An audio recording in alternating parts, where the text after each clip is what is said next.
Assalamualaikum, ketemu lagi dengan channel saya. Minggu ini terpaksa libur 3 hari karena sakit. Awalnya saya kira karena diare, tapi ternyata bukan. Hari Kamis itu saya nggak merasakan apa-apa, cuman pas jam 9 baru terasa. Akhirnya saya pulang, mandi air hangat, dan tidur. Nah, keesokannya itu hari Jumat, sakit kepala, demam, badan pegel-pegel, diare, lengkap semuanya.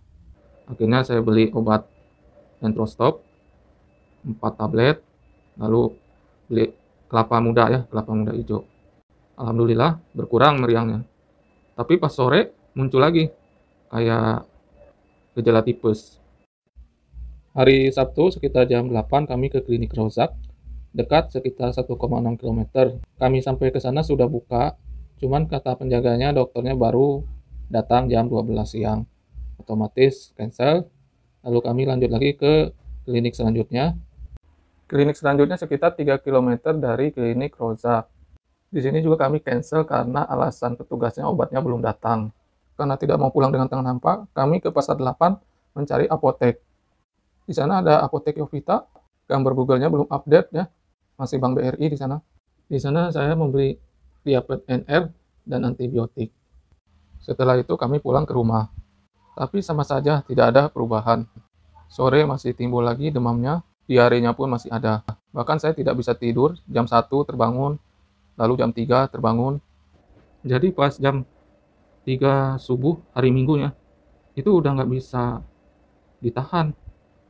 Kayak melilit konstan gitu, nggak ada berhenti sakitnya. Dan sebelumnya hari Sabtu, hari Minggu itu, sehari itu bisa 10 kali bolak-balik saya ke WC itu. Nah, puncaknya itu hari Minggu, benar-benar nggak bisa ditahan, saya ajak istri saya ke rumah sakit terdekat. Jaraknya cukup dekat, 3,6 km, subuh-subuh jam 3, tapi setelah sampai, ternyata kami ditolak karena dengan alasan lockdown. Lalu kami coba ke Omni Hospital, tapi kami tidak mau langsung datang. Kami coba telepon IGD-nya apakah bisa menerima pasien selain COVID, dan ternyata jawabannya sama, tidak bisa karena sudah penuh, tidak bisa menerima pasien lain. Lalu sekitar jam 6, kami pergi ke rumah sakit Islam, sekitar sana pasti sudah pada tahu lah ya kalau orang sini. Sengaja saya sensor namanya biar saya puas ngomongnya di sini. Jadi, aduh kotor kali itu rumah sakit, dari halamannya aja udah kotor. Udah gitu yang paling bikin kesel itu, setelah daftar, kami kan disuruh ke UGD. Jadi setelah kami di UGD itu tidak ada siapa-siapa. Jadi kami lapor lah bahwa di sana tidak ada orang. Dan mereka bilang, ada orang. Dan tahu nggak, jawaban mereka tuh sama setiap kami melapor ke mereka. Total 3 kali istri saya bolak-balik untuk lapor bahwa di sana tidak ada orang.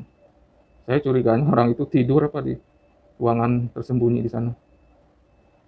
Takut disangka fitnah kan, ini bukti tanda daftar saya. Akhirnya kami tinggalkan aja rumah sakit, nggak jelas itu.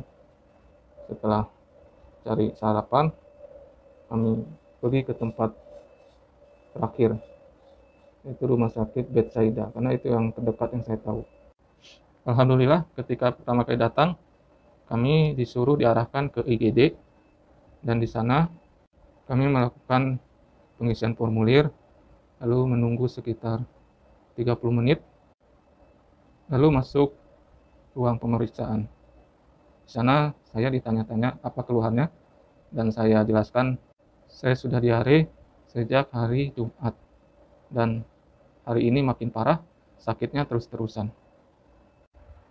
Akhirnya masuk rumah sakit jam 8, selesai jam 12. Kenapa lama?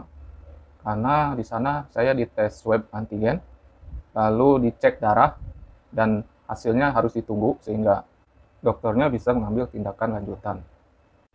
Selama menunggu itu juga saya dikasih infus total 5 buah kantong. Isinya saya tidak tahu, tapi pas saya tanya, ada diantaranya obat, ada diantaranya untuk makanan. Dan rupanya setelah saya mendengar obrolan di antara pasien dan istri saya juga, rumah sakit ini tidak menerima pasien COVID. Maksudnya kalau ada pasien COVID, itu langsung dirujuk ke rumah sakit rujukan COVID. Ya mungkin saya salah atau gimana, ini cuma yang saya dengar dari omongan di antara pasien. Akhirnya setelah menunggu lama keluar hasil lab dan saya non reaktif untuk COVID, dan untuk darah hasilnya banyak yang kurang dan lebih di sel darah putih dengan merah. Kita tahu bahwa sel darah putih dan merah itu adalah ujung tombak dalam pertahanan tubuh kita terhadap virus dan bakteri. Karena itu saya tumbang. Obat yang saya dapat sekitar 7 ya, cuman yang satu tidak saya tampilkan karena itu obat mual dan saya tidak merasa mual.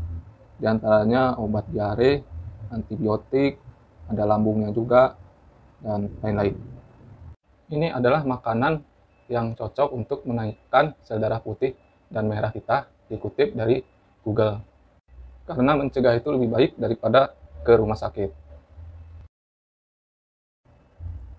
Dan ini adalah kwitansi berobat di rumah sakit sekitar 2.862. Yang paling besar itu biaya obat-obatan 1.100.000-an. Kemudian keduanya laboratorium. Ada di tes swab juga dan cek darah. Lumayan mahal untuk dapat 7 strip obat, tapi mungkin pelayanannya yang secara keseluruhan yang membuat dia mahal. Dan saya tidak merasa berkeberatan karena saya merasa sudah ditolong, sementara rumah sakit lain menolak. Untuk teman-teman yang lain, jaga kesehatan di masa pandemi sekarang, karena kalau sudah sakit, susah mendapatkan rumah sakit sekarang. Oke, sampai jumpa di video berikutnya. Terima kasih sudah menonton, dan jangan lupa di subscribe, komennya juga untuk pengembangan channel ini juga. Terima kasih.